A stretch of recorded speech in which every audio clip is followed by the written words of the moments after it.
Hello, my friends. It's Nick, the ASMR nerd, and today I have another one of these sort of rambly, soft-spoken gaming news videos for you that you seem to enjoy so much. I don't have a lot of structure planned for the video. I'm just going to be talking about some of the recent headlines in gaming news that I find really interesting, that pique my interest personally, and hopefully you do too. There's some exciting stuff in here, things like Starfield from Bethesda, some potential news about that, about Dragon Quest games, including a remake that I'm very excited about. I'm going to talk, I think, about Horizon Forbidden West, just a variety of things. Really exciting stuff happening in the gaming space right now. You know what else is really exciting? What I'm about to tell you about this video's sponsor, which, yeah, you know it, Into the AM. Into the AM are purveyors of elevated everyday apparel, which is a fancy way of saying really awesome t-shirts and other stuff too. They make hoodies, pants, all kinds of things. But their t-shirts in particular I can speak to because they sent me a ton of these and I've been wearing them pretty much every day for the last couple of months. And I can attest to the fact that they are very comfortable, very easy to care for, and they look awesome. They get a lot of compliments, honestly. People like these designs. They're all exclusively licensed designs, so you're not going to find them anywhere else. And perhaps the most exciting thing is that Into the AM is having a Memorial Day weekend sale with 20% off site-wide, and that stacks with the 10% off that you can get if you use my affiliate link down in the video description. So that's a bunch of savings to get you some really good deals on some really sweet clothes. And equally exciting, I dare say, is that I'm going to be giving away some more Into the AM gift codes this video. So all you have to do to enter is click the link again down below the video or pinned in the top level comment there. And it's really easy to enter. There are also ways that you can get extra entries if you want to increase your chances of winning. And I'm going to be giving away 4 $25 gift codes for Into the AM. This is going to run for 2 days from the time of this video being posted. And I'm doing that because I want the winners to be able to use those gift codes in the sale that's going on this weekend. So this is all happening pretty quick, but if you act quickly, you can save some bucks over on Into the AM, and you might even be able to win some gift codes as well. So head on down, hit those links, take a look through their designs. Let me know what you like that they've got there. Maybe leave a comment. Let me know which design you're going to pick up if you win one of these gift cards, or even if you don't. Just take advantage of that sale. Save some dollars. Don't forget the 20% off stacks with the 10% off in my affiliate link there. And if you purchase through the affiliate link, a portion of your purchase comes back to support the channel, which obviously I appreciate an awful lot. So thank you if you go that route. Okay, so moving on then. Yeah, today I've got some really exciting stuff to talk about, and we might as well start with what is the most exciting for me, which is the rumor or tease that we might hear more about Bethesda Game Studios' next game at E3 this year. That game is Starfield.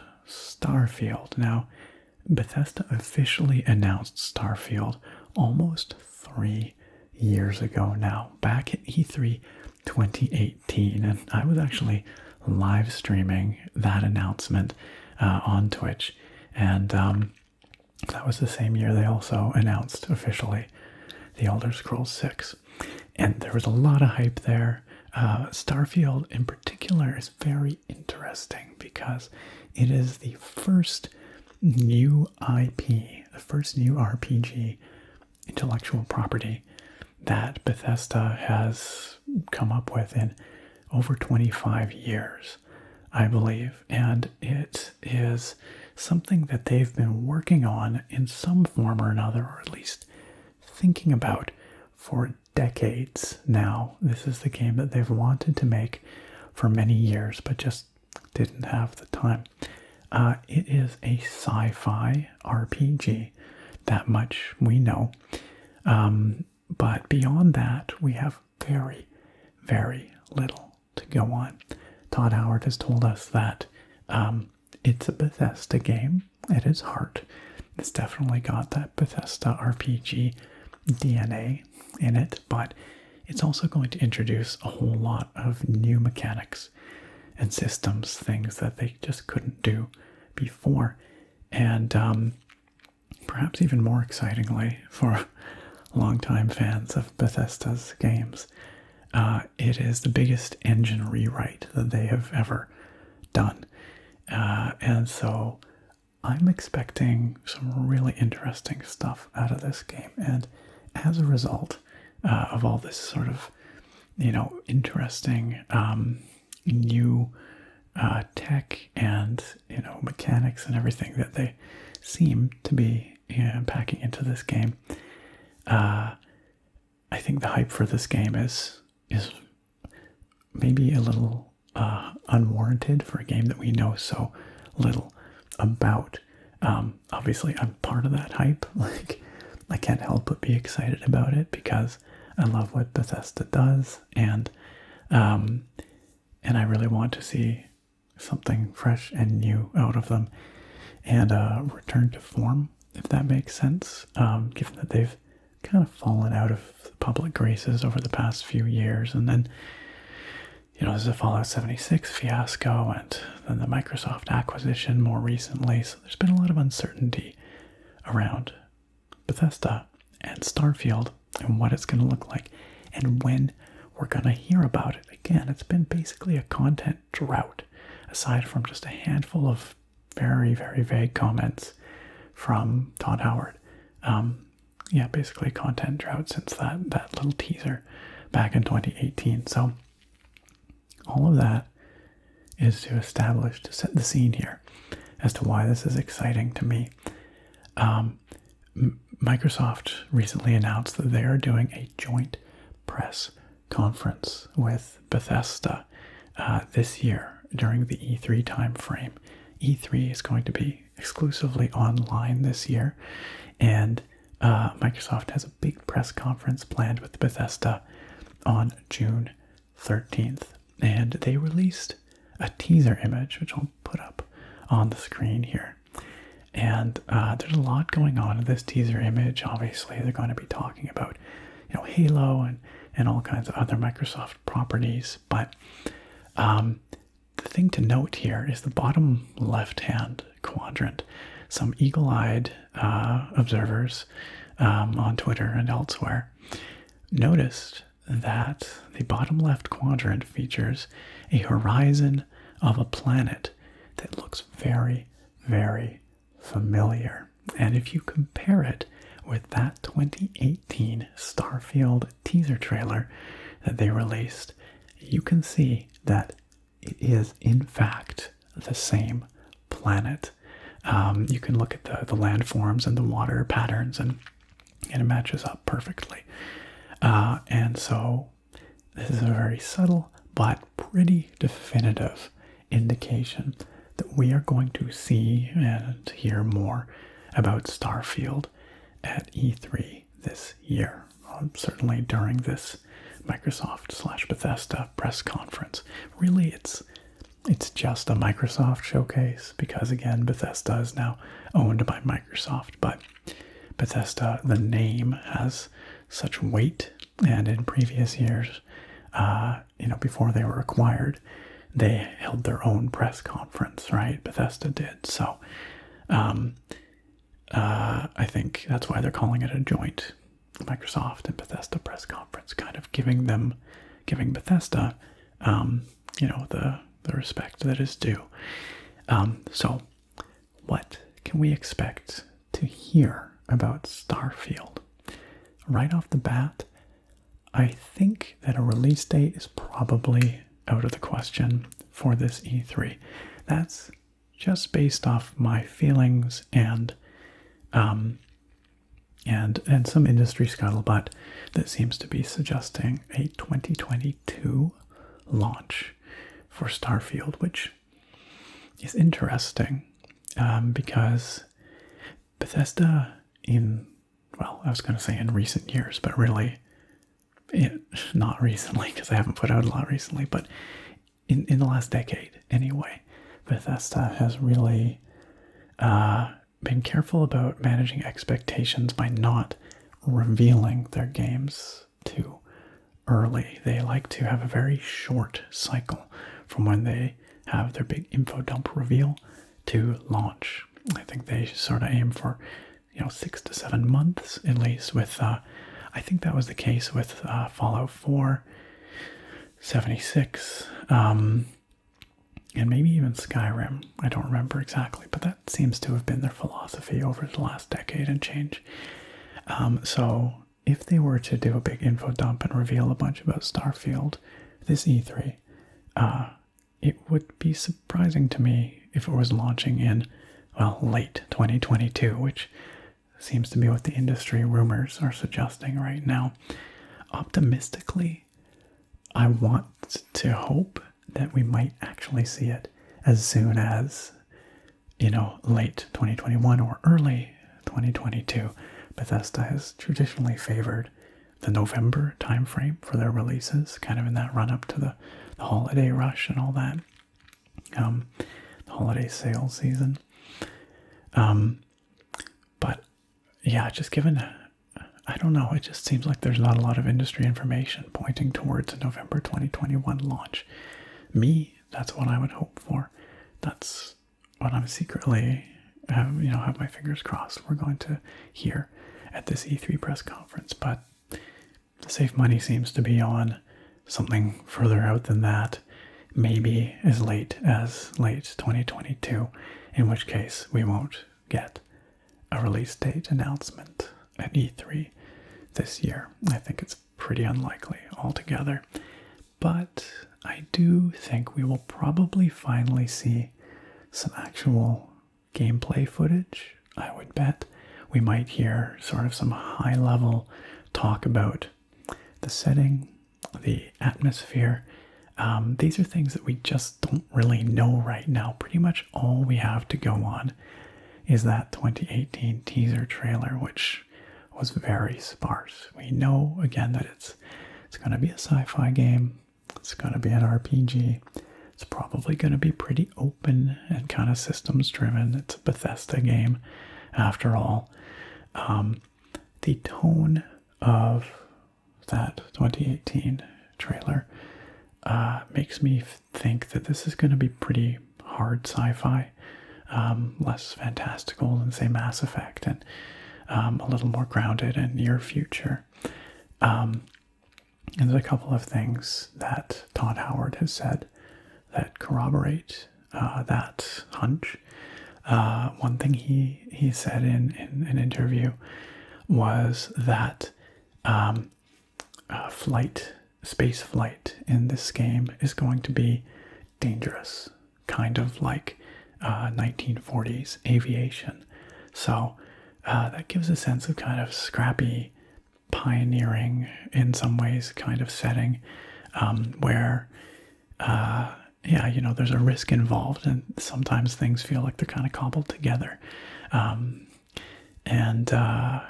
Space travel is not commonplace or easy. He also, interestingly, back in, I think, E3 2019, talked about visiting SpaceX, Elon Musk's space enterprise, visiting SpaceX for inspiration for Starfield, whether that's like visual inspiration or technological inspiration or just kind of the feel of things. I'm not quite sure, but that again suggests that they're really targeting this near future kind of setting, and a more hard sci-fi, a more grounded kind of approach to the genre. So I think we might hear some clarification or some confirmation of the setting, time and place, hopefully, about the general tone of the game. Maybe we'll hear some stuff about major systems in the game. Not planetary systems, mind you, but like game systems. I'm hoping. Anyway, I would really like to hear about what's new.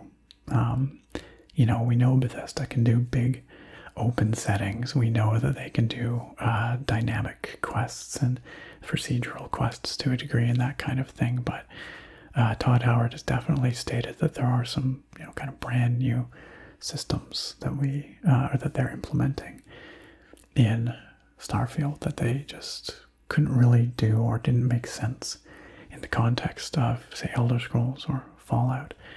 And so I'm very excited to hear about that. And of course, I do want to see the graphics. And I hope that all the time and effort that they have invested in this, what they've called a major engine overhaul, I hope that that's apparent when we see the footage of the game. I'm a little concerned because there have been a couple of leaked screenshots, at least allegedly leaked screenshots. They obviously can't be confirmed, but there's one of a guy kind of in an astronaut suit outside some kind of space structure, or it's on a planetary surface, it looks like. Maybe it's a ship or a building. There's another of what looks like the interior of a building with some kind of nice lighting going on. And then there's a couple of pieces, concept renders of ships, basically. I can't obviously verify, the origin of these pieces, and no one knows for sure if they are in fact leaked Starfield media, but they certainly look plausible. They look like they could be. Anyway, those screenshots look fine. It's hard to really get a good idea from a static image, very Spartan environment, not much going on, probably never meant to showcase anything, just some kind of in-depth screenshot that was taken and leaked. But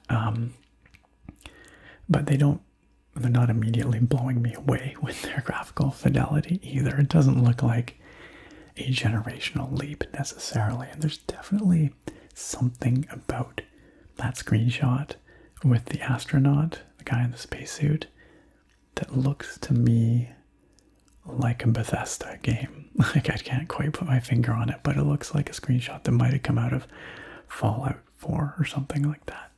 Maybe with some nicer lighting, but some higher res textures.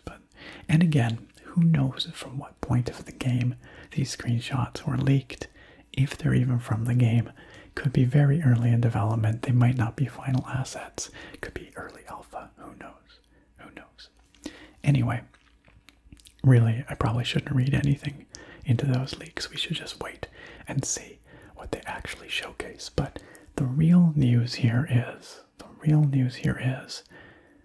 this is Bethesda's passion project. They've been working on it in some form, concepting it for decades now, working on it hard since Fallout 4's release, and we are finally now in 2021, it seems, going to see more of the details of what this game is, and I am so darn excited. I am here for it. I want to see what the future of the open world RPG is, according to Bethesda.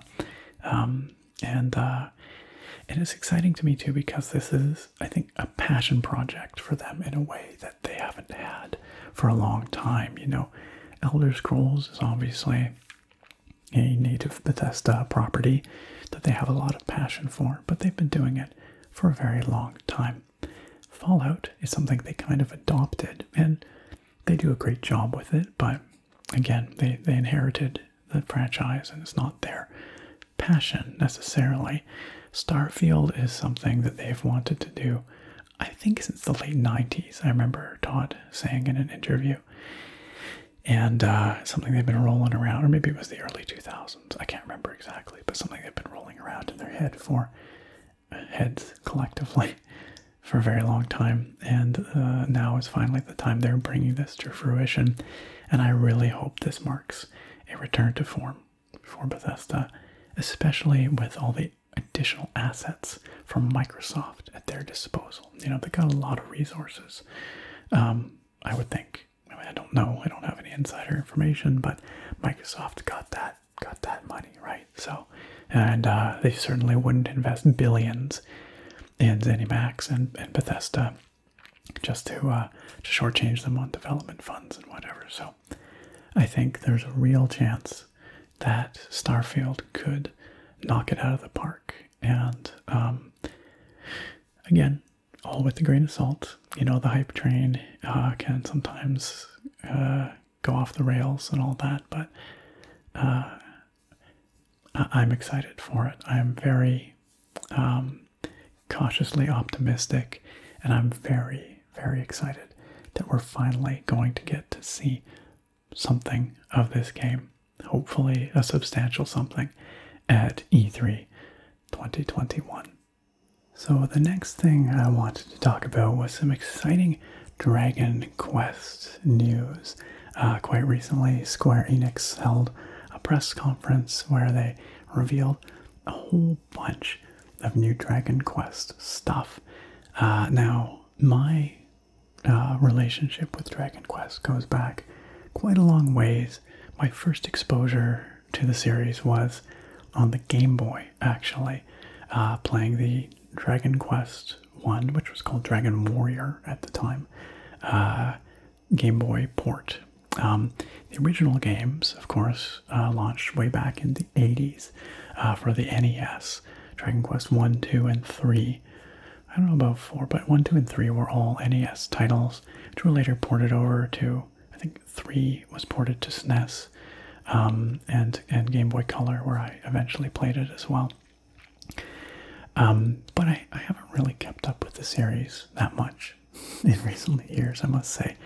I played one of the DS games, but yeah, it's generally, I've sort of, aside from Dragon Quest Builders, which I've played a little bit of, I haven't really kept up with the series. So that said, I do have Dragon Quest 11, and I've heard really good stuff about it, and I do want to play it sometime soon, hopefully, before Dragon Quest 12 launches, because Dragon Quest 12 was revealed at this press conference. I think it's called The Flames of Fate or something like that, something along those lines. Anyhow, details are quite scarce, but there's another Dragon Quest game coming. Not a big surprise to anyone, but I know that 11 was critically acclaimed, and I've got it. I just need to make the time to play it. I really do want to return to that franchise and sort of catch up with it. But perhaps even more excitingly for me was Square Enix's announcement of a Dragon Quest 3 remake. Now, this isn't the first time they have remade Dragon Quest 3. Like I said, it was on NES, Super Nintendo, Game Boy Color, and then not that long ago, maybe a year or two ago, they actually remade it on the Switch. It wasn't a remake. These were all re-releases more than remakes, but they all came with their own sort of upgraded graphics of a kind. But and I've actually been playing that Switch port on and off for the last while, and it's been super nostalgic for me because, again, I first played Dragon Quest 3 on my Game Boy Color back in, I want to say 98 or thereabouts, 99, something like that. And it is my favorite Dragon Quest, or Dragon, at the time, again, it was called Dragon Warrior, but Dragon Quest is what we're calling it these days because that's the name of the Japanese franchise that we've sort of retroactively adopted in North America.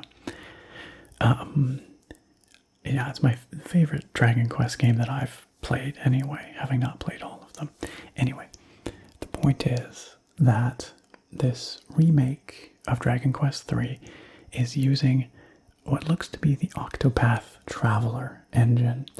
And for those of you unfamiliar with that game, it's an RPG that came out on the Switch that has this gorgeous 2D, 3D hybrid visual presentation with this amazing kind of tilt-shifted depth of field look.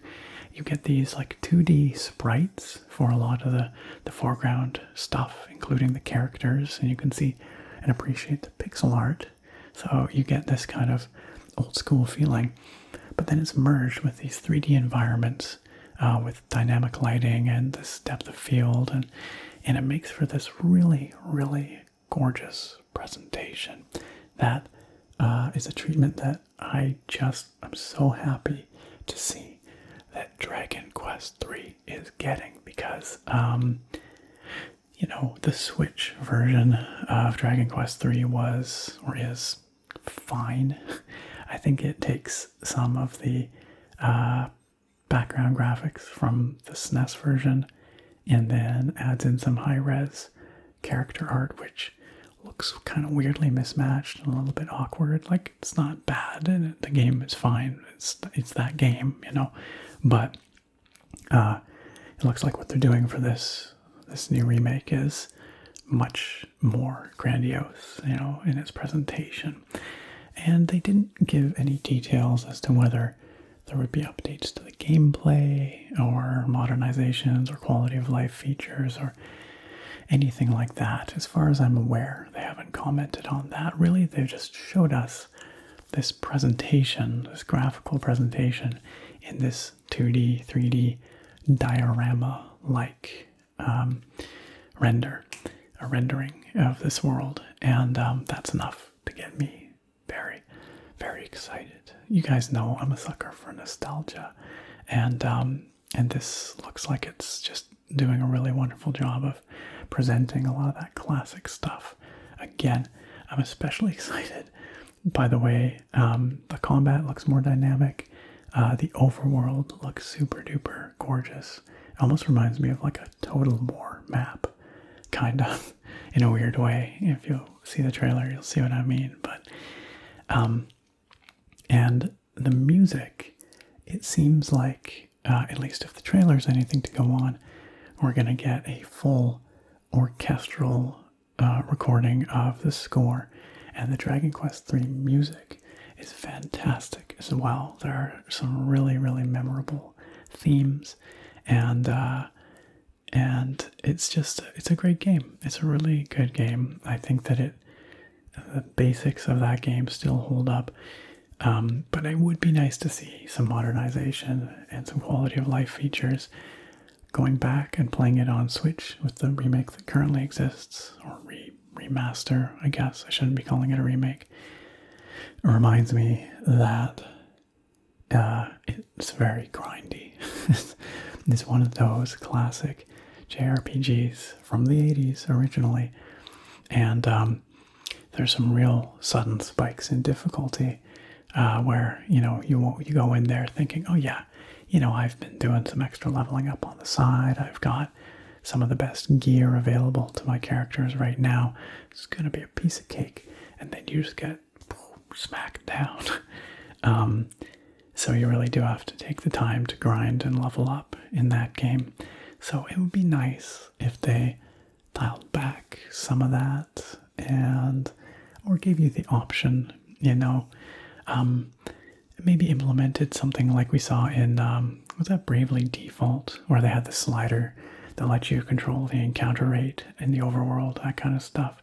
There's been a lot of innovations, modernizations in the kind of old school classic turn-based RPG genre over the intervening years that I think could be offered as options. Maybe, I don't know, it's always tricky when you're doing remasters or remakes of old games because you're trying to serve two very different audiences. You're trying to serve the hardcore nostalgia crowd who wants it exactly the way they remember it and nothing more.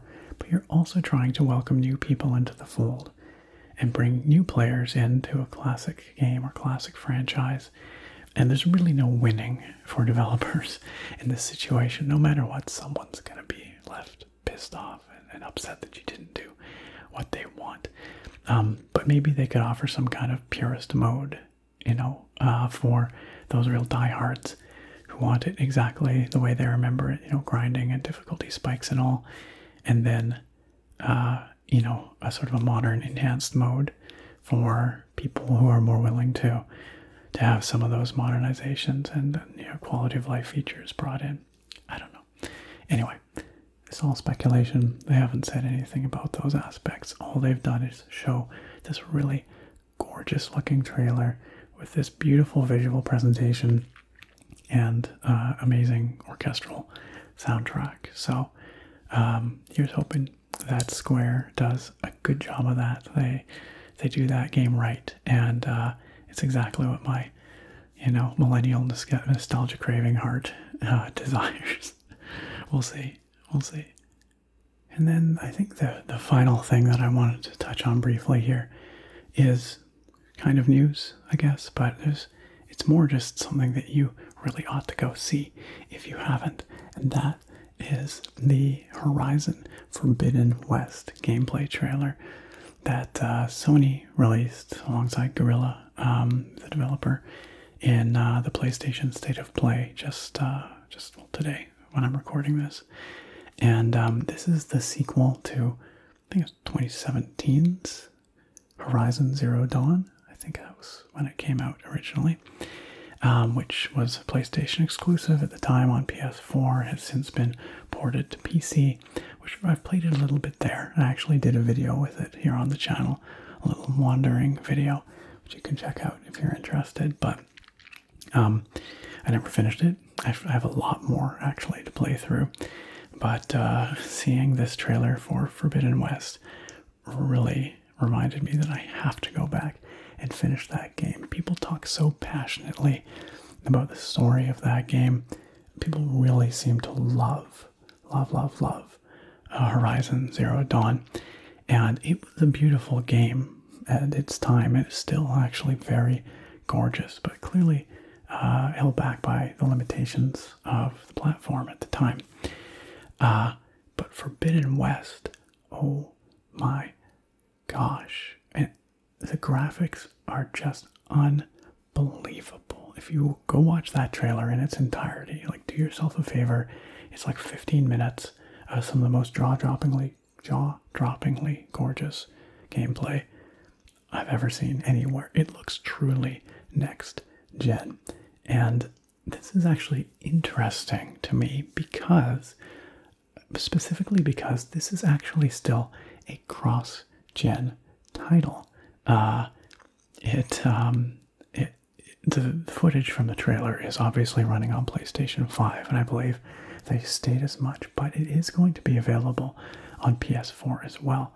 And I mean, how amazingly scalable must this engine be if that stuff's going to run on a PS4? It's obviously going to be much lower resolution and probably a fair bit lower detail and uglier and whatever.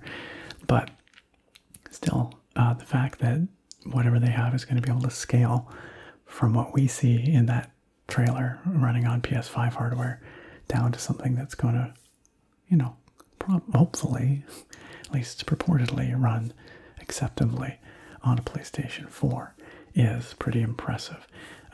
So I was just blown away by just the quality of the visual presentation. The audio is incredible. The music is gorgeous. The Horizon Zero Dawn soundtrack is really, really excellent. And I think it's a great glimpse of where games are headed in terms of level of detail, fidelity of the actors' performances. I think the character models and the performance capture on display in this trailer are fantastic. Just really, really impressive.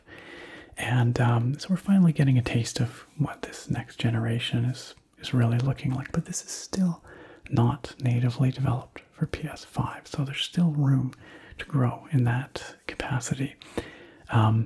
And so, anyway, go watch the trailer. Do yourself a favor. I don't have a PS5 or PS4 for that matter, so I'm not going to be playing this game for a while after it launches. I suspect one day, eventually, it will come to PC, as Horizon Zero Dawn did. So I'm going to have to be a patient gamer when it comes to Forbidden West. But, and I should point out, we had actually seen bits and pieces of this teased before, snippets of gameplay. But, sometimes it's hard to tell with marketing material what is kind of a bullshot, and what represents real moment-to-moment gameplay. And what they show in this, gameplay trailer does appear to be real moment-to-moment gameplay. We see interface elements, we see, combat, traversal, all kinds of stuff. There's some really cool looking stuff in there too. It looks like they're really expanding on what they built with Zero Dawn. There's gliding now for traversal. There's sort of a grappling tool to move around environments. There's a lot going on there. It looks like they've really just taken the foundation from Zero Dawn and really built upon that. And that's great because from what I have experienced and what other people have said, Zero Dawn provides a really strong foundation. And I'm excited to see what they being Guerilla, the developers, are able to do when they kind of take that foundation and go full Breath of the Wild, if you want, with it in terms of traversal and scale, which is kind of what we see on display in this trailer. I mean, maybe the scale is not quite full Breath of the Wild, but the granularity and detail of the world is much greater than Breath of the Wild. So I guess that's a trade-off. But this is also, talking about next-gen graphics and where game graphics are headed. It is as impressive as this trailer is.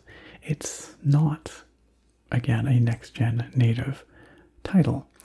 And to get a taste of what that might be, we actually have to look elsewhere. And this is kind of a little addendum, but just yesterday, Epic released a beta version of the Unreal 5 engine, which is their next big graphics engine, which they have shown some in-engine stuff from before running on PS5 hardware. They had that very, very impressive demo from, was that 2 years ago now? No, it wouldn't have been that long ago. It was last year sometime. 2020, I think. I should have done my research, my homework. I don't remember when that demo came out. I don't even remember what it was called, but I'll put some footage up for you to look at. But it was the one where the lady's running through the kind of rocky environment and goes to a temple and then is kind of flying down and everything's collapsing. And that blew my mind when I saw that. Like, that is a truly next-gen piece of tech showing what we can expect, I think, out of games, 5+ years down the road once developers have had a full development cycle with these, now current-gen consoles out. PS5 and Xbox Series X. And so this is now in the hands of the public in a beta form. You can download the engine tools and also that demo. And so on PC, the system requirements are a little bit ridiculous right now. They are, as I read it, I think it was an RTX 2080 as a minimum, and 64 gigabytes of RAM. I'm not sure if that was for the whole dev kit, like the whole engine tool set, or just for this demo specifically. But either way, it's representative of the fact that the hardware requirements for this stuff, at least on PC right now, are pretty insane. Now, we did originally see that demo, this Unreal Engine demo, UE5 demo, running on PS5 hardware.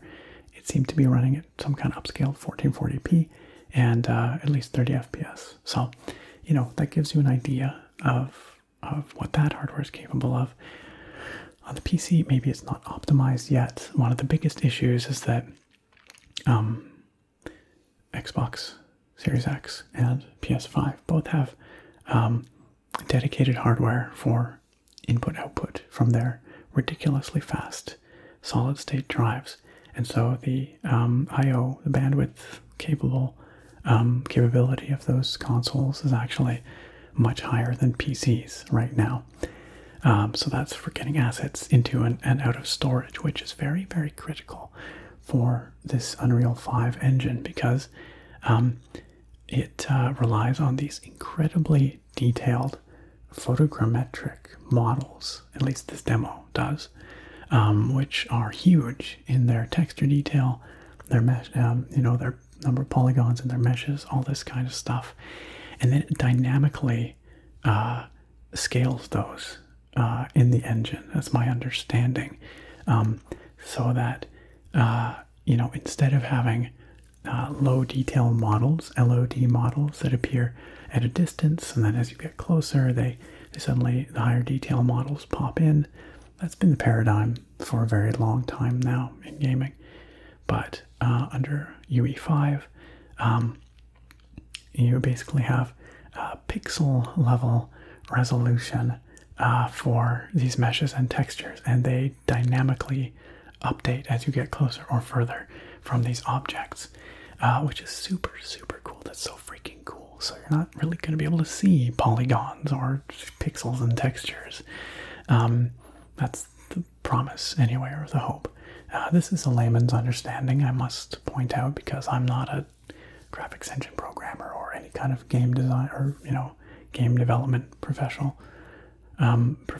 But anyway, the stuff they've talked about looks amazing, sounds amazing, but also has just absolutely unprecedented requirements for storage and storage bandwidth. So all of that is a very long-winded way of saying that to stream these very high quality assets from storage requires a lot of bandwidth, and PCs, even with very fast SSDs, can't quite match the consoles in that regard right now. And so I think the reason why they are requesting or requiring 64 gigabytes of RAM for this PC demo is because all those assets are going to get loaded up and just sit in the RAM, which is a way to solve this. The RAM is much faster even than these very fast SSD interconnects on current gen consoles. And so, that was my knuckles. And so my guess is that's why the memory requirement is so high. But that brings me to my next point, which is that I'm going to download that demo and I'm going to try running it on this PC, because it just so happens I built a beefy new PC at the end of last year. I have 64 gigabytes of RAM, and I have an RTX 3080, which ought to be able to run this demo at, at least 30 FPS, hopefully. So I'm going to download that this weekend. I'm going to experiment with it, and hopefully soon, in the next short while, I'll be able to make a video showing off some of that tech in real time. These crazy, what seem like future tech kind of things. I'd like to be able to show you how that actually looks and runs on an existing consumer PC. So I'm very excited about that. And I think that's all I'm going to say about that for now. I guess this is going to be a pretty long video if I keep rambling on. I do hope you enjoyed this somewhat scattershot and somewhat self-indulgent ramble about some of the interesting gaming news that has been occurring lately. I really enjoy these ramble types of videos, not only because I get to talk about stuff I enjoy, but because then I get cool comments from you guys that I can go into the comments and carry on the discussion with. So feel free to leave some comments down below about what you're excited about over the next while, about any of the topics I've talked about here today, or anything you like, gaming news related, really. And if you are interested in some of my upcoming stuff, like that Unreal Engine 5 demo, do make sure that you hit that sub button, you hit that bell so you're notified about it, and we can check that out together in an upcoming video. So, and please let me know if you'd like to see more of this type of ramble news video. I got some really good feedback from the last couple of these that I did, so I really wanted to make sure that I did another one of these before too long. So I do hope you enjoyed this, and hey, make sure that you go take advantage of the giveaway that I'm running with those Into the AM gift codes. If you like this t-shirt or any of the t-shirts over on Into the AM, those $25 gift codes could help you pick up some pretty sweet swag. And of course, Into the AM is running their Memorial Weekend sale right now, so you can get 20% off with that sale site-wide, plus an additional 10% off if you use my affiliate link, which is again down in the video description and in the pinned comment. Those discounts do stack, and a portion of your purchase will come back to support me and the channel, which means a lot to me. So please go check that out. Go enter that giveaway. You have 2 days, 48 hours to enter that giveaway from the time that this video is posted. So all that information is going to be over on the giveaway page. So click through, give it a look, enter, and best of luck to all of you.